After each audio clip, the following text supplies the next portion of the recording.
Across our state and throughout much of the nation, a greater number of students than ever before are struggling. For years, we have attempted to understand the root causes of lower success rates and an increasing number of dropouts. Kids who have been traumatized have always been in the school system, but they get labeled as behavior problems usually, or they get relegated to special education classes, and teachers don't have any kind of training for them to recognize that a child's been traumatized. Modifications to curriculum and instructional strategy seem to have had little effect overall, but there are signs of hope. Teachers and administrators are increasingly turning to compassionate school and classroom strategies to improve the social and emotional well-being of students, strengthening families and communities. We're seeing there are decreases in acting out behaviors in school. We're seeing kids increase their attendance in school. We're seeing just a general more positive climate and feel. And I think we're seeing educators finding a new sense of hope. That hope is founded in a new written work entitled The Heart of Learning and Teaching: Compassion, Resiliency, and Academic Success. Every day, millions of children arrive at public schools throughout the country. There are more than 1 million in Washington state alone. They come from different backgrounds, cultures, and family situations, and they each have their own unique personal struggles. Schools must overcome these challenges to meet educational standards. My first 2 years here at Manitou Park was filled with a lot of violence and tragedy. We were also seeing a lot of children in poverty and coming to us with a lot of traumatic experiences. I've been at Manitou about 7 or 8 years, and I have really seen things changed even just at this school, with not only different curriculum, but with the different behaviors that we have had with the students that I've worked with. Schools are beginning to discover that academic success is dependent on many factors, inside and outside of the classroom. We were seeing kids that were dropping out of school, kids that were not getting engaged in school or staying engaged in school, and it wasn't all about academics. It was about how they were functioning in their daily lives that determined whether or not they were going to academically achieve. Trauma and adversity can affect any child, regardless of age, economic class, or the community in which they live. Where trauma comes from isn't always something horrific. It can be everyday things. What's traumatic to one person is not the same for someone else. We all have different levels for how we take things in. It's hard to play chess in a hurricane. And to expect kids to calculate math when they're calculating where they're going to sleep tonight, to ask kids to have perfect penmanship when their life is a mess, to ask kids to read a story when they can't even find words to describe the story of what's going on in their own lives. It's not reasonable.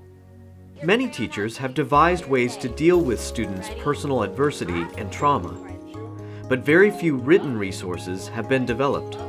We wanted to offer something to the field that was one more piece of literature that could hopefully be thought-provoking and challenge schools to think about bringing that heart back into the work that they're doing, that caring back into the work that they're doing. The book is called The Heart of Learning and Teaching.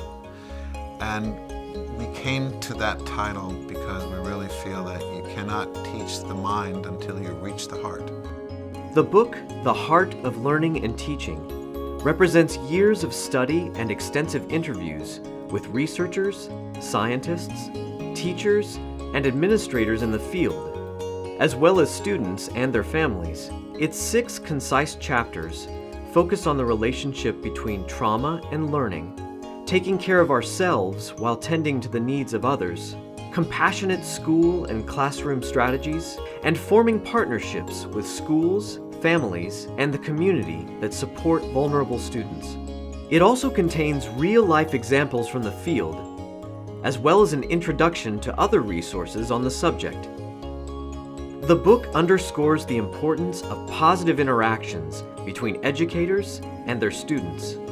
What we tried to do in the structuring of this is to acknowledge that relationship. When you boil it all down, relationship also matters in education. Great curriculum helps, instruction helps, highly qualified teachers are fabulous, but relationship and compassion in these relationships is as important, if not, heaven forbid, we see that it be more important to kids' success. Schools are just one part of the equation. Students need a support structure that includes their families and communities, as well as their school. When Eli first came to us, he came from a school where he had been expelled. And the father came in and met with me. And the one thing that Dad said to me that I'll never forget, he said to me, "How do you throw away a child when he's 6 years old?" My response back was, "We're going to do everything we can to make sure he's successful here." Eli came to school then, and for the first couple of months, he just really had a hard time. Having fits and stuff like that where he would just get mad because he didn't know anything else. All of us at home and at school and stuff really had to come around him and say, okay, we understand that this is the problem and we would like to get back on track. Eli became a really important kid to us because we wanted to make sure he was a success. What's been exciting for us is the behavior and everything from last year compared to this year is completely different. This year, he has friends, he's learning, he's reading. I think that's really is a positive thing, that school is not negative. It's also for building good relationships with kids and with people and families. And it's definitely, that we care about Eli, not just a student. We care about Eli. If we hadn't have been a team and hadn't have worked together and hadn't have filled in whenever we needed to do that, I'm not sure he would have made it. Supporting students through empathy and empowerment is a critical part of compassionate learning strategy.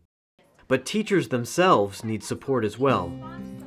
After the murders and the different tragedies that happened here in the lockdowns, I didn't know how to help myself and help the staff.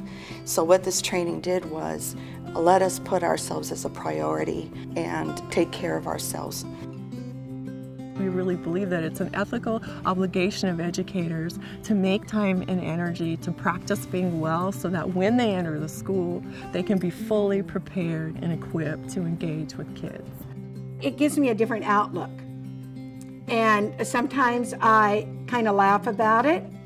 And if I can see some humor in the situation, it releases tension for me. But it also, I think, releases the tension for the children. Compassionate school strategies have provided a stable, safe, and supportive environment where learning can take place. The kids know what to do. I don't have to explain anything. They know what my expectations are. They feel safe to take risks. I have, some kids that have a really hard time, but they still want to participate. They still want to try because they know this is a safe place, so they can raise their hand, and even if they're wrong, we're going to work together to get to the right answer. Perfect. Teachers can employ many different strategies to establish a supportive culture inside the school. This can mean addressing the connections between body and mind. Lips. Suck in your stomach. Perfect. Yoga class, it calms me down. It helps me during math. I do something from yoga and it relaxes me. Up. I noticed the kids, they like the deep breathing, they like the moves. And kids who come from trauma, when you get them up into using their whole brains, it's a wonderful thing. Students can also express themselves and release tension through reading, creative writing, and art.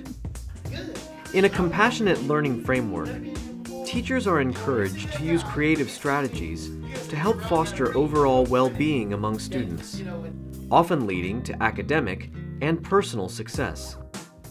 Compassionate strategies don't just benefit students and teachers. Their reach and positive effect extend to families and entire communities. If children start thriving and families get things that they need and stresses are removed and people are educated, the whole community thrives because the people in it are thriving. We're not going to fix the trauma in our society, but there's something to be said for being compassionate in our dealings. What parent doesn't want a compassionate teacher? Eventually, the intrinsic rewards of doing it because it's the right thing to do and it helps them feel better takes place. And I just say that success breeds more success. Like their many students, each school is different. Yet they all have the ability to provide an environment where the main focus is the well-being of each student. When you walk into a compassionate school, you feel a welcoming sense of being there. There are adults when that child enters school who are there to say hello, who are there to make a connection. I think the Compassionate Schools movement has kind of made teaching fun in a way that it hasn't been before. Once they can put their finger on a situation with a student and say, I now understand what's going on in the life of that student, it takes the weight off that student, it takes the weight off that teacher, and suddenly now you have a communication between two people that before didn't exist. Compassionate strategies represent an opportunity to enhance the role of schools. They bring students, teachers, administrators, and families together in a safe, supportive environment. And they show that the heart of learning and teaching is compassion, resiliency, and academic success.